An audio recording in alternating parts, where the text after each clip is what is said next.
Hi, everybody. I'm Marnie Wedlake, and I am coming to you today as a board member with the IIPDW.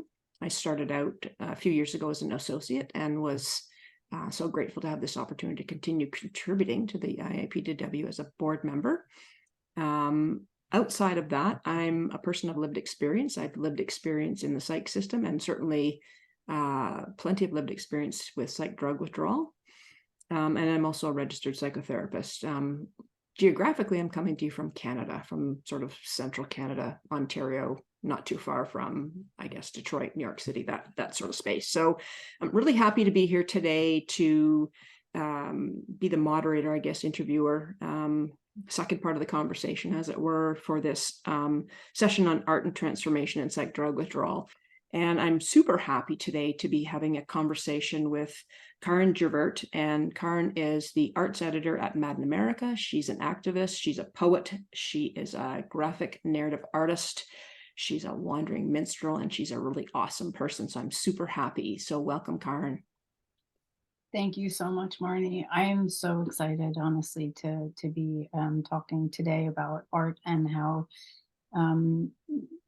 art making helped me through my psych med withdrawal, as well as kind of coming through to the other side of the bipolar label. And I'm super happy to be here with Marnie. Marnie is also a wonderful human being, and I'm glad to have this conversation with her, especially. I am, as Marnie said, I'm an artist. I'm a writer, a poet. I'm a wandering minstrel. I'm working as the arts editor at Mad in America, and art is my spirit. Art is my soul. It's what I do every day. It's how I express myself. It's how I survive. It's how I cope.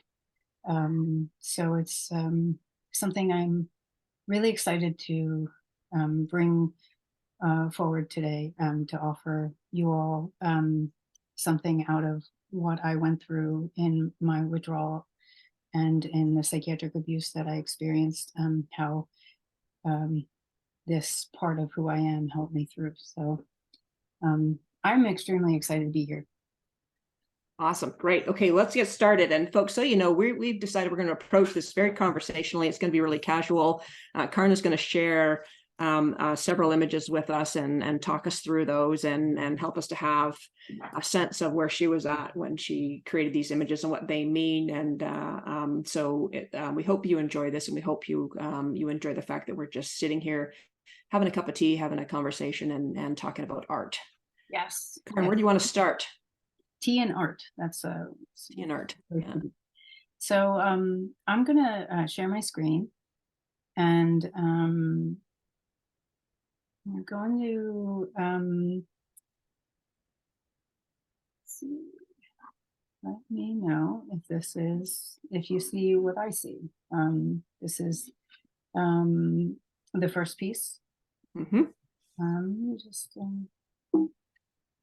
make sure I can scroll through. Okay, awesome. I just got to say, I love this piece. The first time I saw this, I thought, wow, that just speaks to me. That says that's the chaos in my head. Yes, yes.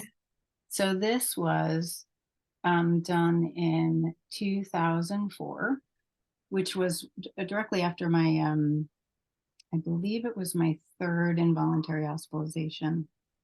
I had a big up front. I had 3 hospitalizations, one in May of 2001, one during September 11th, and 2001, and one shortly after in 2004, and then I had one much later in my life.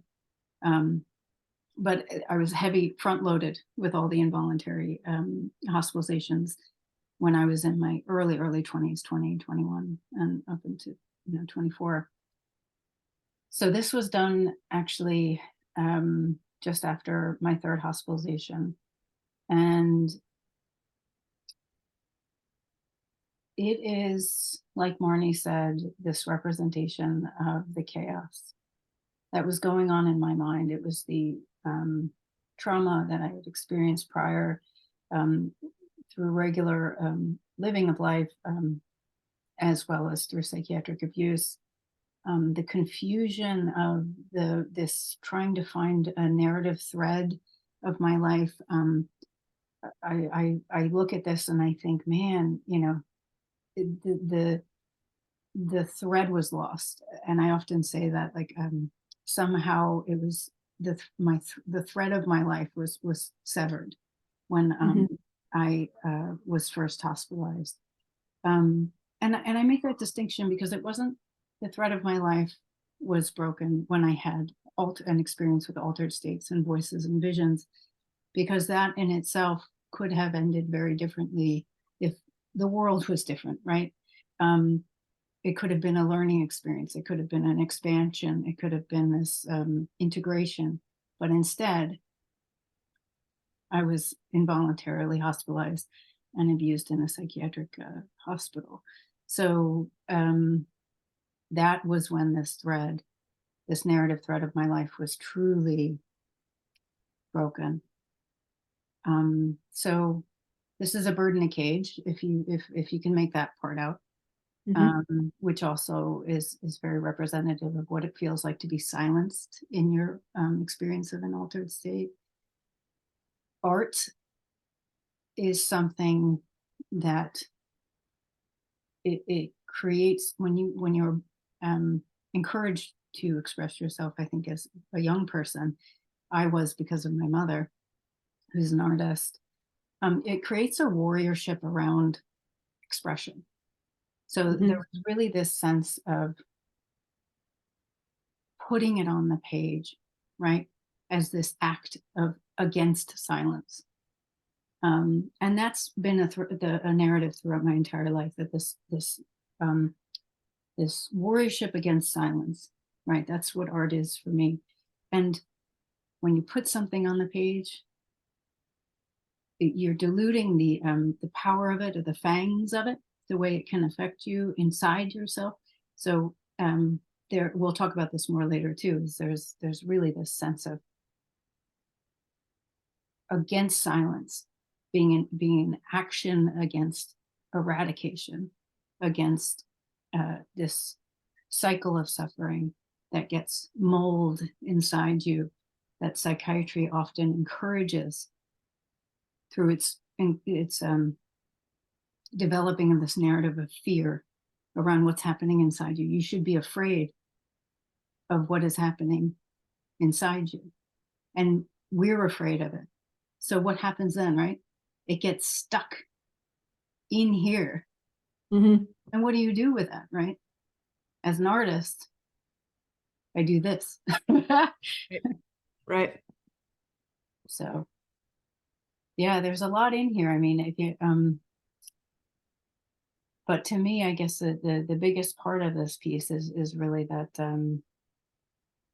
early on there was this inability to create a narrative because of all of the abuse and trauma that I'd experienced.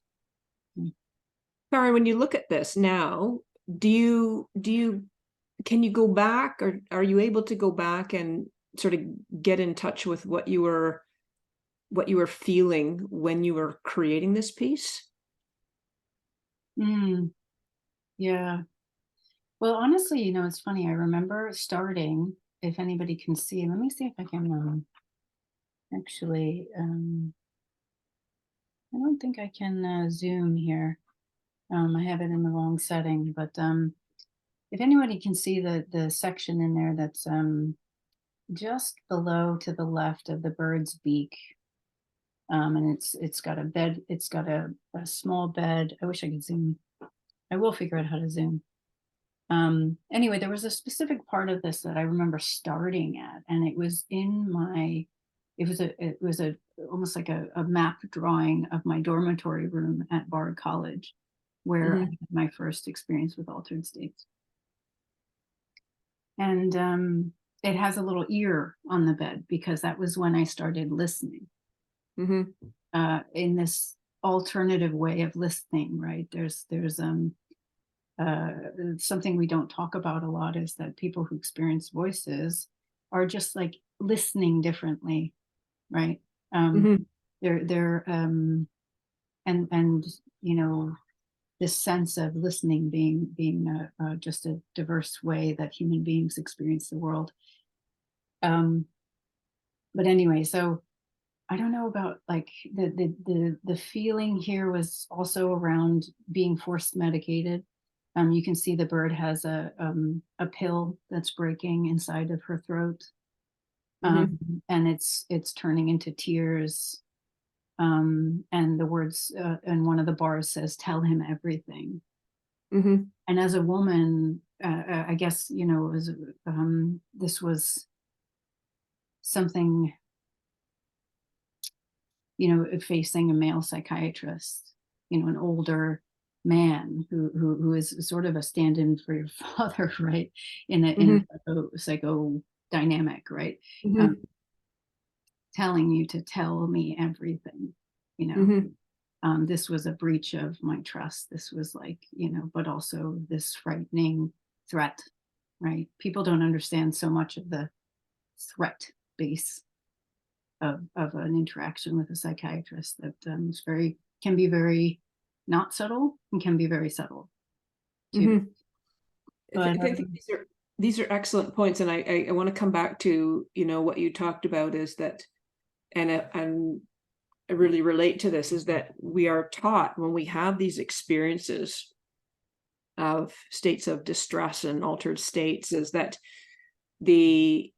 what is mirrored back to us is, oh no, this is bad, it's going to get worse, and you should be afraid. And so we internalize that, and therein starts this really caustic way of viewing what we're experiencing and what we're working through. And so we are told to turn on ourselves because what's going on, our madness is badness, and it's a really bad thing. And then someone comes along in this authority figure and comes along and says, you know what, I know a lot more about you than you're ever going to know about yourself. And you tell me things because I'm going to tell you about yourself. Yes. Right. There was one interaction I remember having when I was in mental hospital. Was the guy looked at me and he said, "We're going to figure out what's going on in there." And it was, as a young girl, like just a young person with an older man saying that to you, was like, oh gosh, just the violation and the feeling of threat and the feeling of like they're gonna, just like, as a very imaginative, creative, sensitive person that I am, it's like someone saying that to you is like someone just trying to reach into your brain, But I wanted to on something that you said actually reminded me of some points in the next few images that I want to show. And we can come back to this one too, because absolutely there's so much in here, right? Absolutely. Yeah. One thing I want to note too is that at the bottom too, there's a phrase that always popped out at me from this piece was that, and I need to find it. It says something like, "From that moment on, compassion was twisted, corrupt." And these are prior to my Mad Pride education. This is 2004, right? Like this is what it felt like. And I had no place for this kind of, I couldn't express this necessarily anywhere. To me, the narrative I was getting and the story I was getting was that I was sick, and I needed to accept that I was sick, and that I was also a potential threat because I harm myself or someone else. So just to say that this was all this was 2004, like, anyway. I think that's a really important point, and I hope we carry on with this, is this whole idea, this larger umbrella of care. Is how is it that telling someone their madness is a bad thing and then drugging them so they behave differently, how is that care? Right? Yeah, right. This one's interesting. Sorry to jump ahead on you here. Wow. No, absolutely. So this one's in a series of 3. And I'll show the others in a moment, but this is a representation of a restraining chair that was present in one of the adjacent rooms to my solitary confinement during 9/11. And the reason I wanted to share this series of pieces is because it's very relevant to the idea of how art and the artistic perspective or intention can help actually develop a way through these traumatic memories, that you regain control and power over these things. So one night I was 40 years old before anyone asked me, anyone said anything, a therapist, anything, said, what happened to you in the hospitals? No one asked me. And also, you know, I hardly was ever able to talk about things that happened to me when I was young. I was, my childhood, you know, I was 14, I started smoking pot and drinking and other drugs. And I was, you know, I had a lot of things to contend with as a kid. Therapy was always about this acute management of my madness. And it wasn't about healing. So it took until 40 for anyone to ask me about my family, about what happened to me when I was young, what happened to me before the hospitals. One night I was driving home from a therapist appointment. For the first time, somebody asked me, what happened to you in the hospitals? And I'm driving home, and I, you know, it's like a winter night, and I start hyperventilating because I am seeing this chair that was in this adjacent room from my solitary confinement. And I remember seeing it while I was walking, you know, while they were taking me in. And it was made out of thick wood.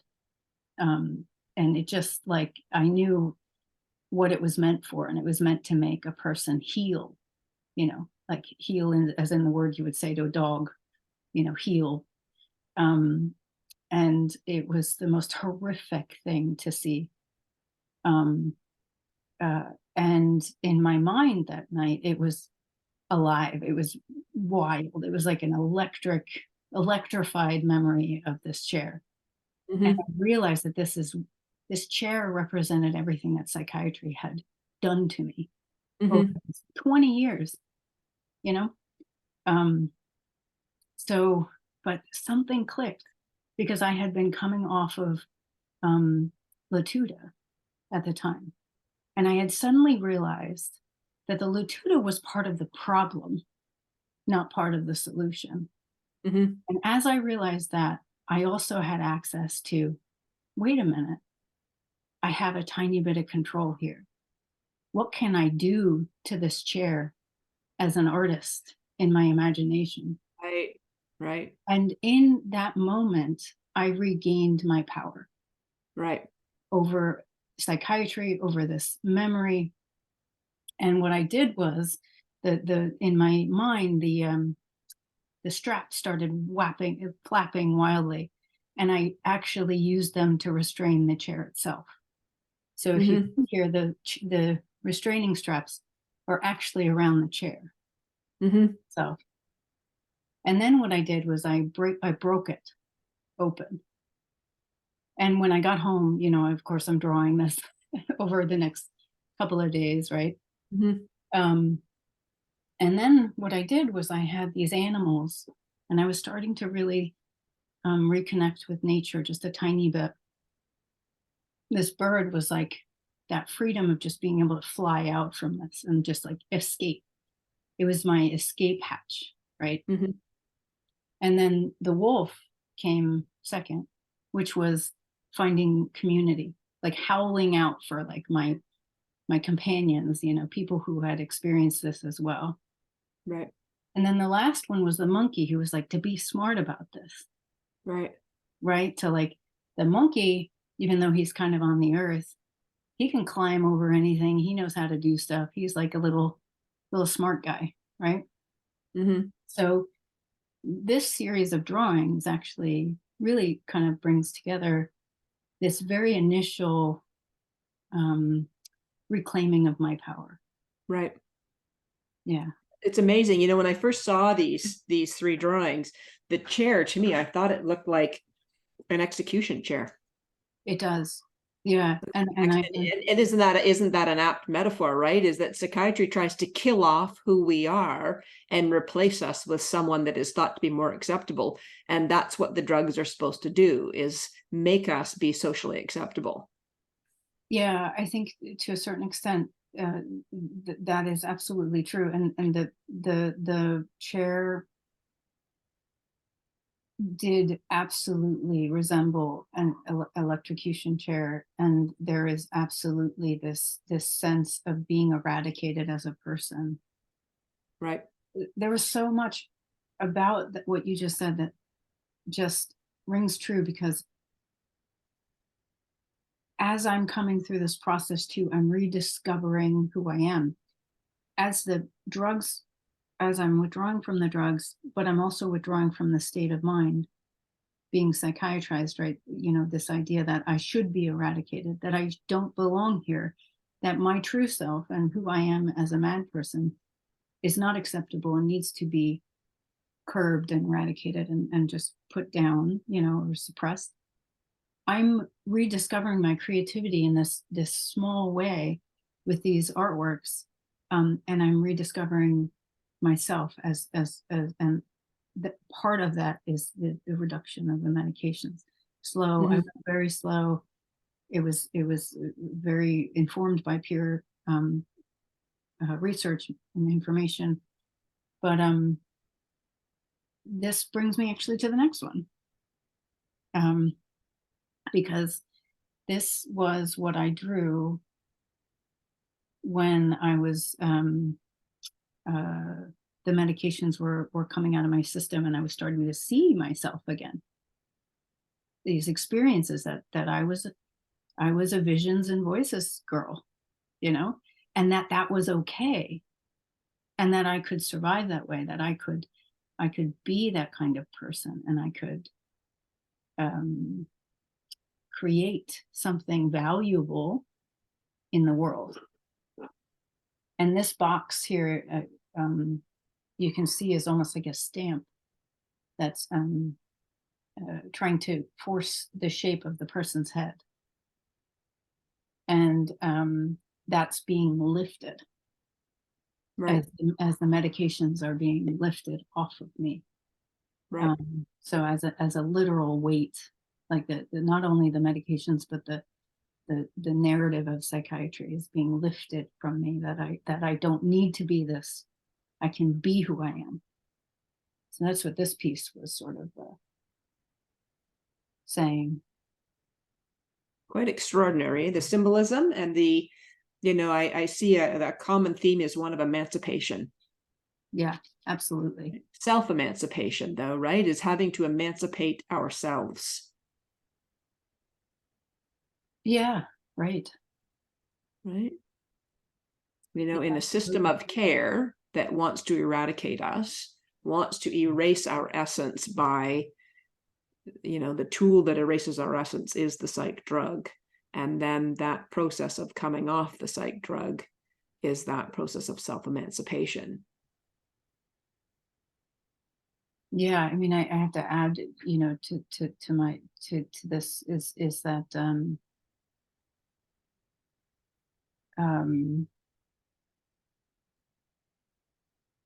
there's a sense that I mean, I was on 5 different psych medications at the time, and the difference between you know, a small bit kind of helping a person, or this acute way that a psych drug could help a person, and the way that it is used to eradicate a person, I think are 2 separate things, because both are true.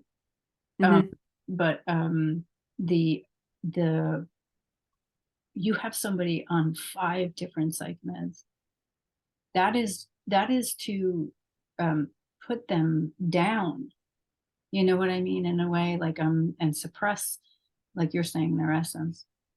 um so in that sense, it becomes a tool to sort of shut that person down, shut that person off, you know, and all this, the medical problems that arise because of that, all the side effects, which are actually just effects, that's just what they do, um and all the ways that it stops your access to who you are, is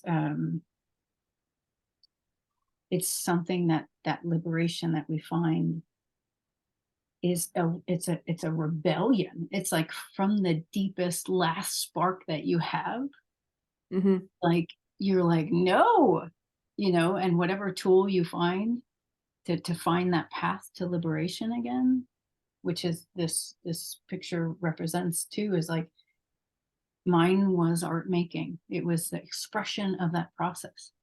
You know what I mean? Like, I am lifting this weight from my head by drawing it, Mm-hmm. which sounds silly in a way, but it's true. This is such an interesting place we're at here in this conversation. Is it reminds me of this. There is that reality that for some people a psych drug is something that they find to be useful and allows them to be in the world in a way they feel is productive, and that's obviously a personal choice.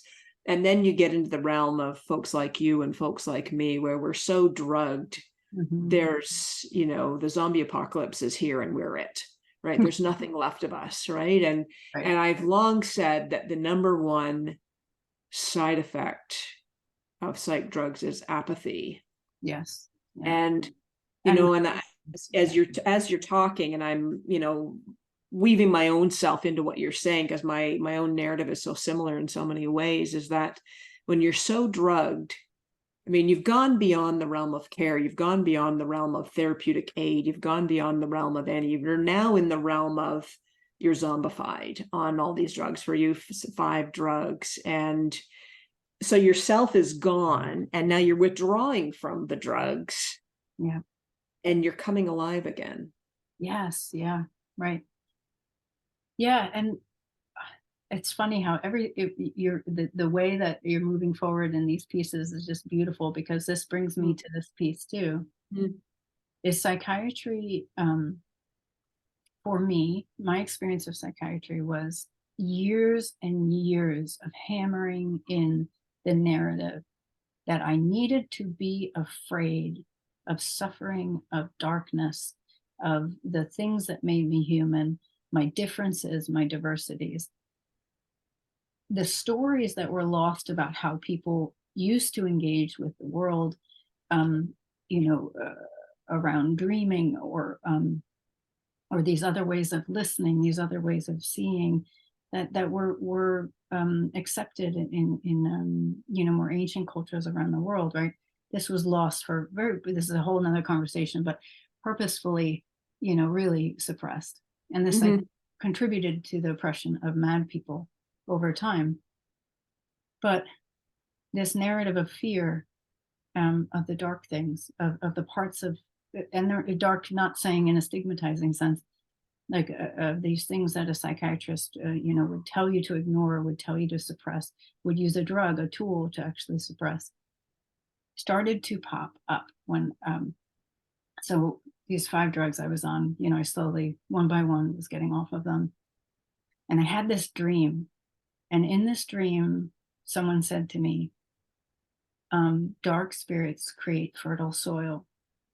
And as I said before, I had been sort of working with nature a little bit more slowly but surely. And I paired these words with a flower. This is I believe the left one's a cypress, the middle one's a protea, which is an interesting, like the oldest flower on the earth, and the lotus on the last one. And of course, this was so long ago. Please don't hold me to the fact of the names of these flowers, but I'm pretty sure this is what they are. But anyway, so the idea of transformation started to occur to me in this dream, where it was like, no, wait, okay, these things are scary. And I was also, the voices and visions were getting much higher because the drugs in my system were reducing. And I'm not sure that's a 1-to-1, but it's also because it's like I also find that the drugs don't really work in a lot of senses, but there was an increase in my attention to dreaming purposefully. I wanted to pay attention to dreaming, and that I think brought forward my subconscious more, which brought forward my art practice in a whole new way, right? Is bursting forth a whole bunch of, creative works, and this was one of them. So this idea of transformation of the dark things that psychiatry is telling me to, forget this shit. Excuse me, forget this stuff.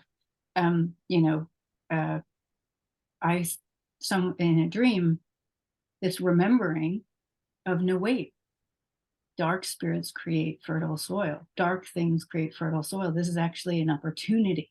So going forward after that point, as I was continuing to withdraw, even though it was hard, I lost 2.5, 3 years of my life getting off those meds. The physical withdrawal symptoms were horrific. The mental things were horrific. It was a horrific experience, but somehow going forward from this dream forward this is an opportunity, not a time to do what psychiatry did, Interesting that you brought color in too, and such vibrant color, right? Such intense color, right? Yeah, and that would actually become a big part of my practice, color. Yeah. It always had been since I was a kid. I was hugely into like pastels and colors. My mother would always say that I had a talent for color, but somehow, during before this point, right, there was black and white, and then now we brought in the color when you get this kind of sense of spirit and love and transformation. Yeah, good. It's interesting because the word, when I've looked at your art on your website and otherwise, I've often thought of the idea of animation. And not necessarily animation as in a cartoon or what have you, but animation as in enlivened, moving, vibrant, vital, visceral, these sorts of things that talk about life force, right? And the opposite of that is that deadness, that apathy, that, what that restraining chair does is that chemical control kills off animation. Yeah. Right? Yeah. Right, it does, because what it's trying to do is to force a ceasing of activity, a ceasing of operations. And what does the human mind do? It's a storyteller, it's a meaning maker. And what psychiatry is saying is, you've got too much of that. We need to shut this down, But like I said, with the first piece, it's a lack of a narrative thread. That's the chaos, right? Is that I lost the narrative thread of my life, and in rediscovering that is I think for me the healing bit. Right. Right. Pieces together. Such an incredibly important point, right? Is that idea is that the psych drugs are a professionally endorsed way of saying you are too animated. Too much, too animated. You have too much life in you. We need to take that out. We need to suppress that. The withdrawal process, then, I remember my own multiple times withdrawal processes having to come back into saying to myself, that's just, and not using those words, I didn't have those words at the time, but saying, that's just my animation, was basically the message was, that's just me being alive again. Yeah. And what a thing to get used to, eh? Because you get used to your own animation coming alive again. Yeah, absolutely. It's so important. And I think in the withdrawal community, I think that that's an important point, that we need to all tell our stories forward with those, because how to reanimate a human being, a human being, is not something that the human species has really dealt with until psych drugs. Well, Mary Shelley tried it, right? In Frankenstein, right? That idea of animating a dead body, right? But you're right. We haven't. Yeah, in this way, right? In this way that the main function of the de-animation is the emotional life, the spirit of the person,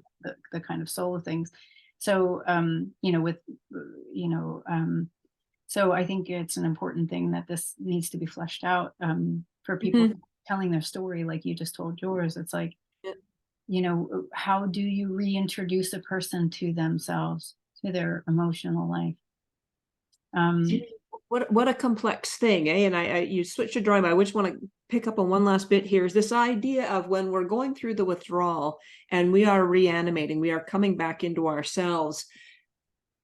Again, my own personal experience is my body became like a haunted house, and everything that was happening was a creak, a groan, a boo, a something that was frightening as I was coming back into myself. mhm. And you're right, we do need to talk about this because it's not only the withdrawal itself, but it's the emotional experience of re-entering our animated self as it's coming alive again. And what a terrifying thing that can be Yeah, at times, eh? yeah. And I've talked about this a bit before too. And it's like, we talk in the peer community, we talk a lot about, 5 to 10% a month. And, we find this slow way to do things. And, we talk about how psychiatrists aren't trained, um, or they're actually withheld the information that would help people, or they can't even, implement, Mm. a good care around this stuff. Um, but it was so much more for me, and this is where the artist gaze kind of helped me too, because I remember, like you said, this creaks and groans and the haunted house was, I had the same experience, which was I would lay in bed at night, and in that sort of twilight of dreaming, my mind would just put forward image after image, and they were horrific images. They were things that were frightening beyond what I could imagine. Like my mind Mhm. would pop up these things, and somehow in that process, um, and that's eased quite a bit, which thank goodness, because it was really, my bed became a battlefield, because Mhm. it was like such a horrible experience to go to bed at night, and I had night terrors. It was just the worst. But I would look at these things, and somehow the artist in me was like, "Oh, isn't that interesting?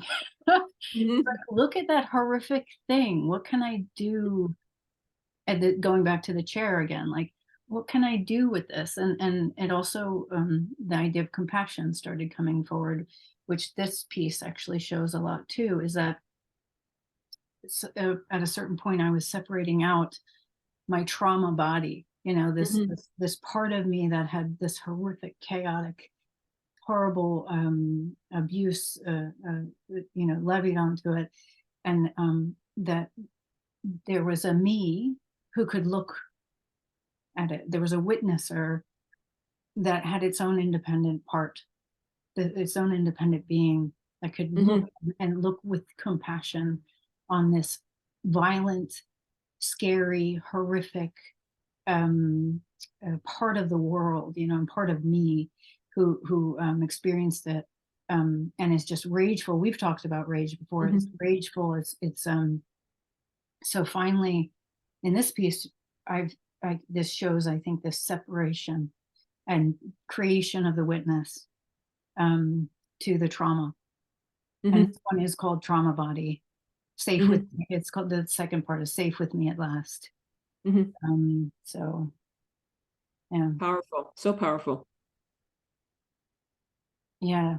And just I often press the compassion part, Yeah. because if you're doing this process of art making, but you're not sourcing a sense of compassion, it gets lost, you know. Mhm. But even for the horrific things, Yeah. the nightmares and all this other stuff, there Yeah. were times that you face those nightmares, and there's some part of you that can source your heart center and say, Right. I see you. I see you being abusive. I see you being violent. And what do you need from me? What are you looking for? Where are Yeah. you hurting? You know what I mean? And that's you talking to yourself, basically. Yeah. Yeah. Absolutely. Absolutely. Right. Absolutely. Um, I'll move on to the next one, which Yeah. this opening up of, this access to being able to source compassion in the face of Mhm. these traumatic, horrific images. a little bit of a trigger warning here, please, take care of yourself around any September 11th traumas, which, a lot of people in the US, obviously, and around the world as well. But I'm going to talk a bit about this, probably more so than I have in the past. My walk this morning, I was thinking, I think this is an important thing to touch on, especially in the world today. So when I was 21, only a couple months after my first hospitalization, 9/11 occurred. And I live in New Jersey in the United States, the East Coast. And a couple of blocks away from my home is sort of the beach and an outlook that directly onto the bay there, and the across the river was the towers. And my brother, of course, being like, I don't know, he's one of those people who, I think it hit him a lot later. But when it was happening, he drove us to this outlook. So we were able to watch the towers fall from this outlook. And I was just fresh, a couple months out of my first hospitalization. I had been put on Depakote, which was horrific, and some other drugs as well. I was just reeling from all of that. And the important point here is what happened to me is that I looked across that bay and I saw what was happening.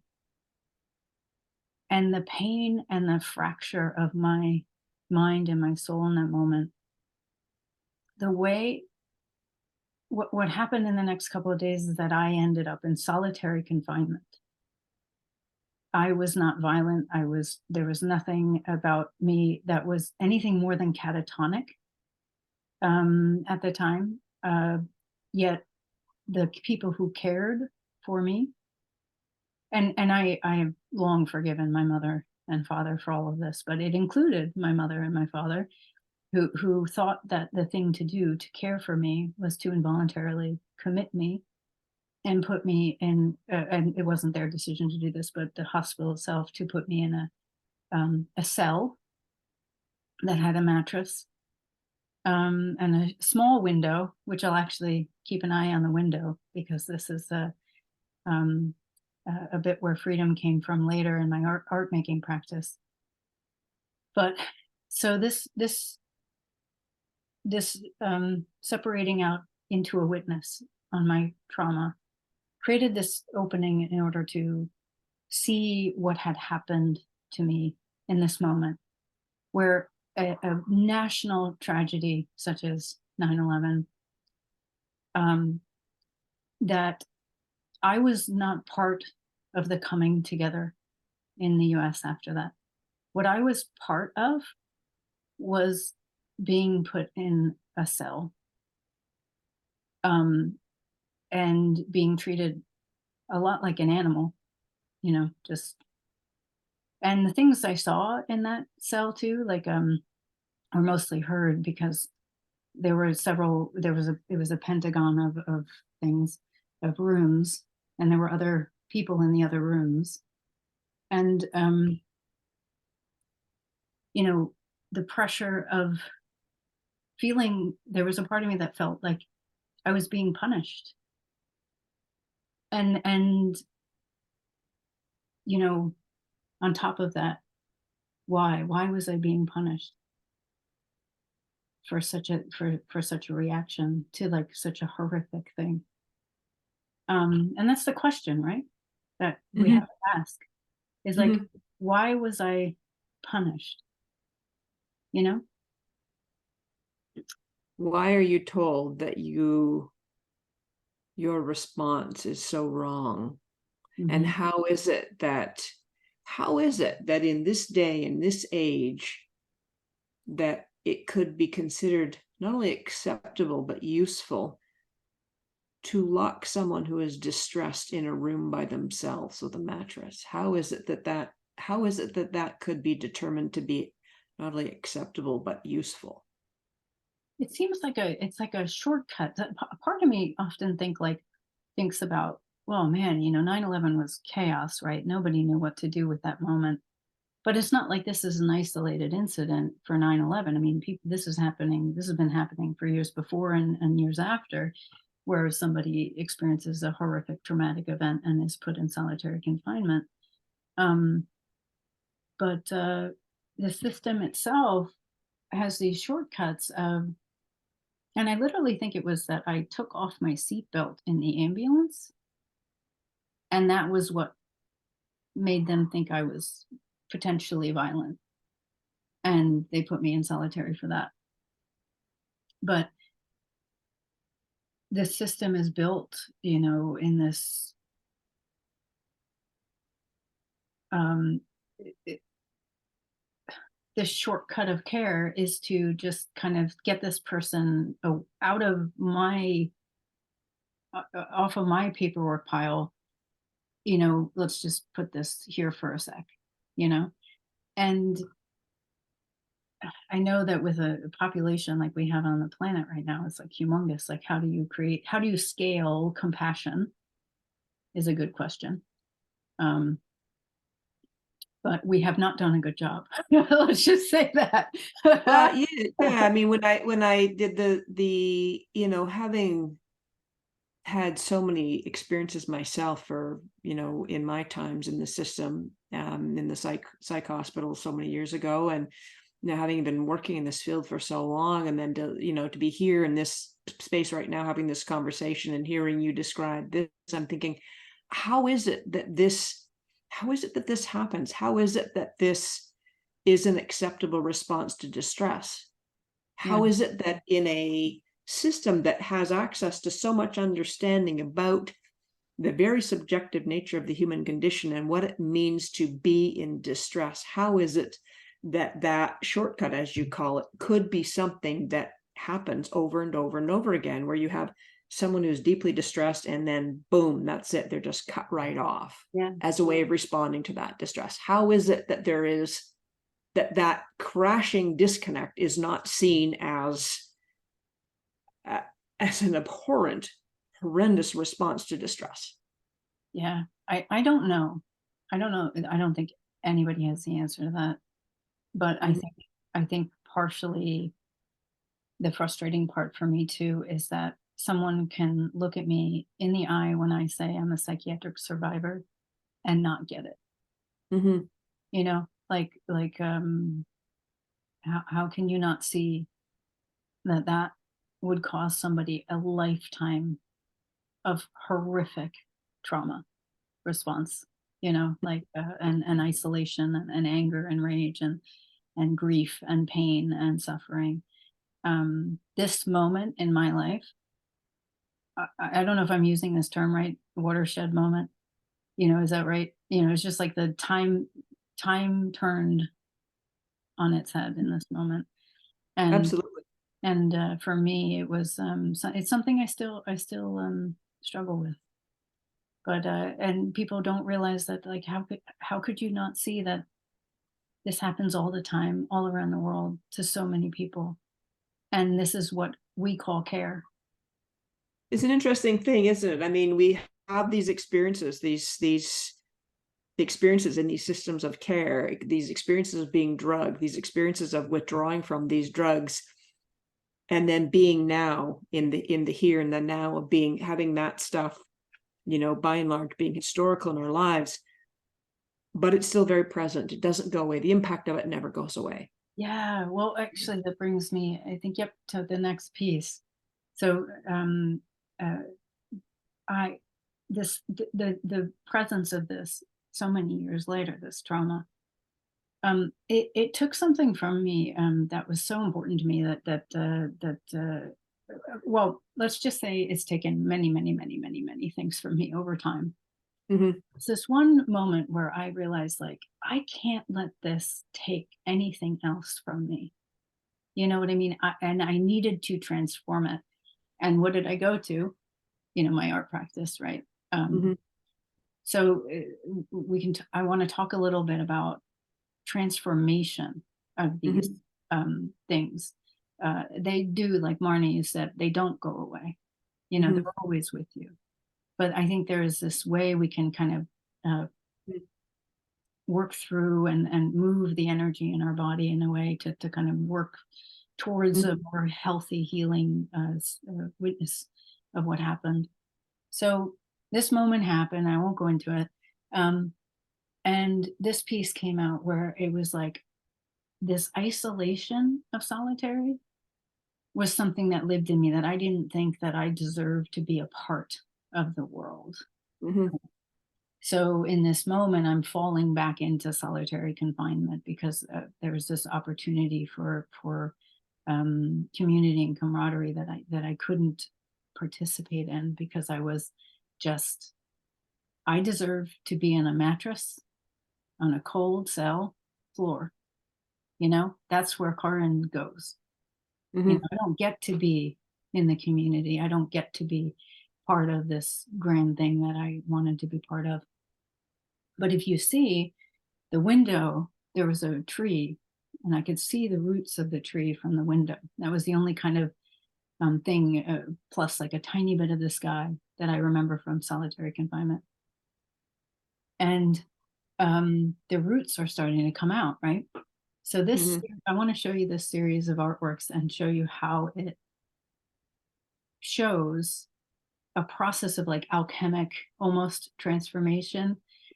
It's almost like I describe it as a Rube Goldberg alchemic, a visual representation of an alchemic transformation of trauma. So that's what this is, right? So here are the roots coming, and this is the earth. This is me again engaging with the earth even more. And there's more earth, like the roots are really coming out to catch me, like they're coming out and they're offering some sort of like sense that there is, you know, fertile soil here. There's fertile soil, and we can grow something from this. We can become something. And colors again, you know, are becoming bigger and bigger part of my work. And this is an interesting one because there's a whale, and the cell is starting to fill up with water. These are all, and I'm using the word alchemic in like a loose term, but these are all elements, you know, water, earth, flowers, you know, things like that. So the water's filling up the cell, and the whale, you know, a whale is a big part of my practice as well. My connection with nature, whales are important to me. And then here's this kind of collapsing, you know, like this breaking into pieces.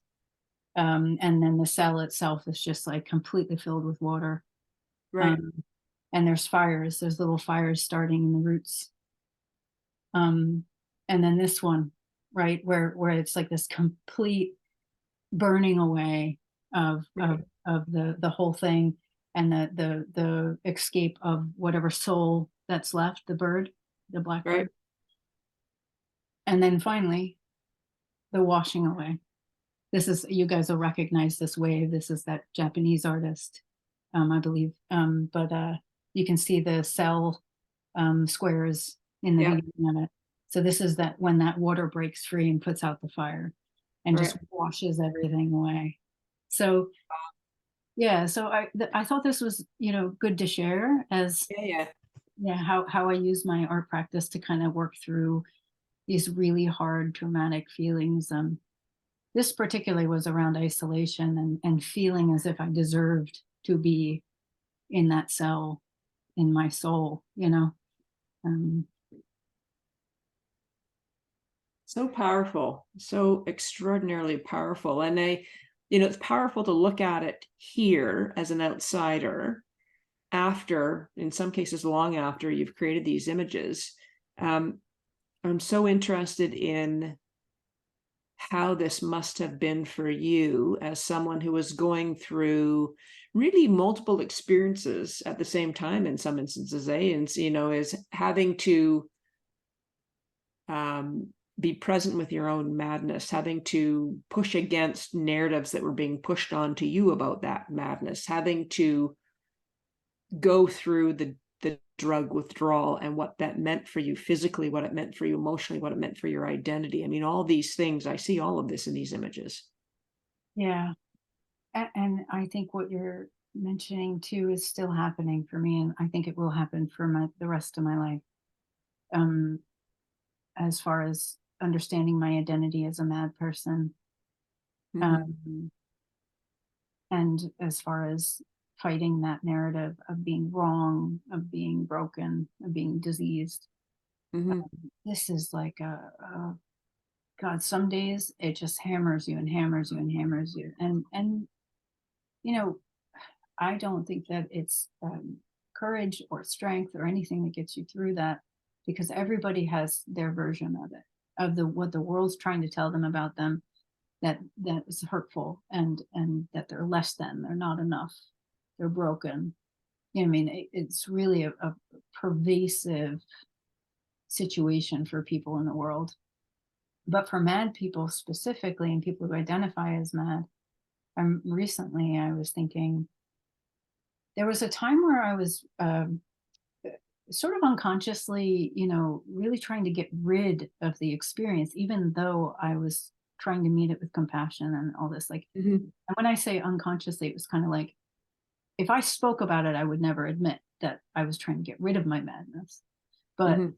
in deep, deep, deep down part that I was not acknowledging about my intentions is that I Mhm. still thought it was wrong and that it had to go.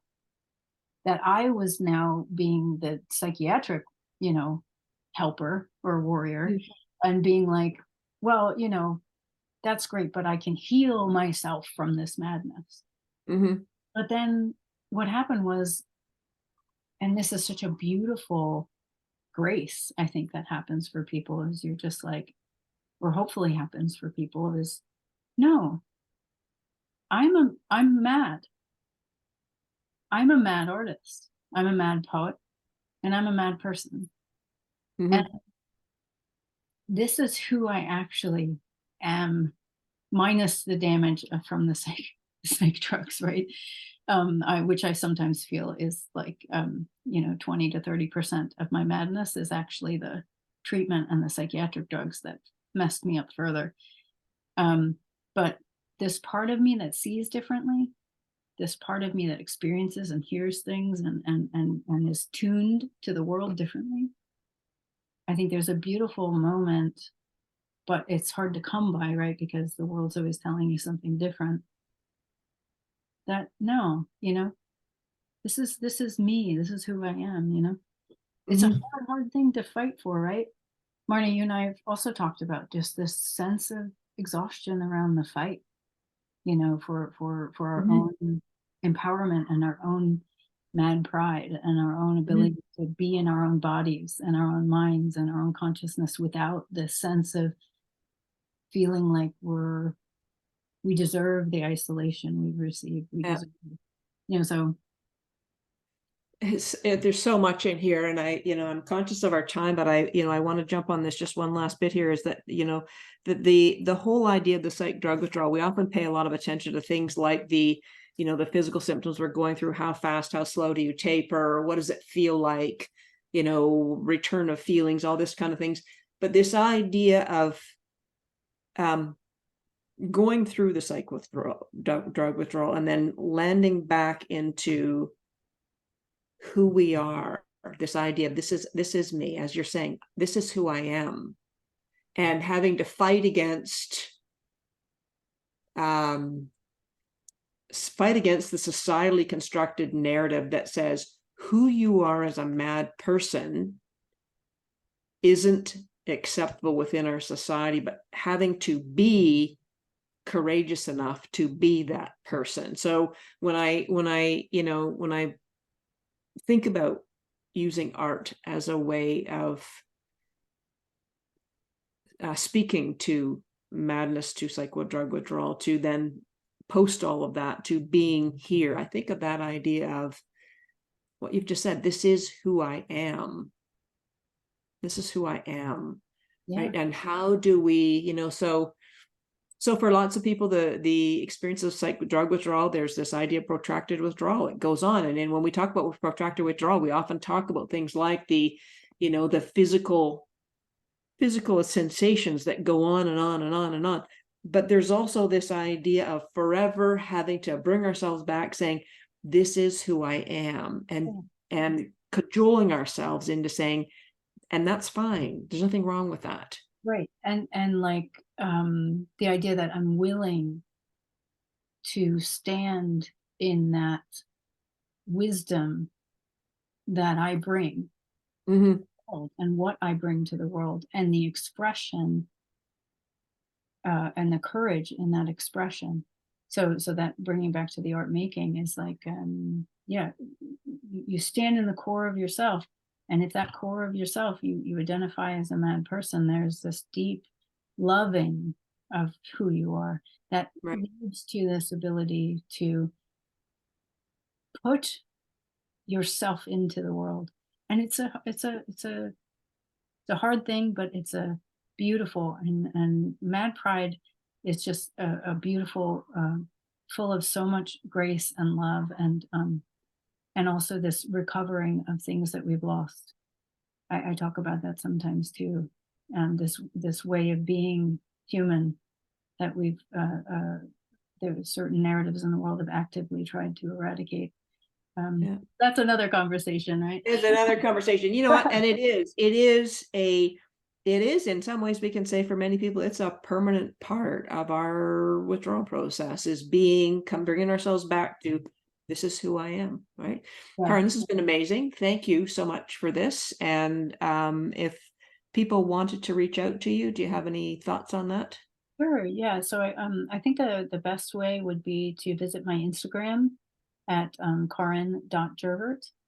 And you can, reach out to me from there. You can go to the link in that bio and go to my website or my Substack. I think the best way to support me, if as an artist, would be to either sign up for my newsletter or purchase my book of poetry, which is called In Water Not Blood. You can get that on my website. So Awesome. that's great. Yeah, Thank you very much. This was great. absolutely. Thank you, Marnie.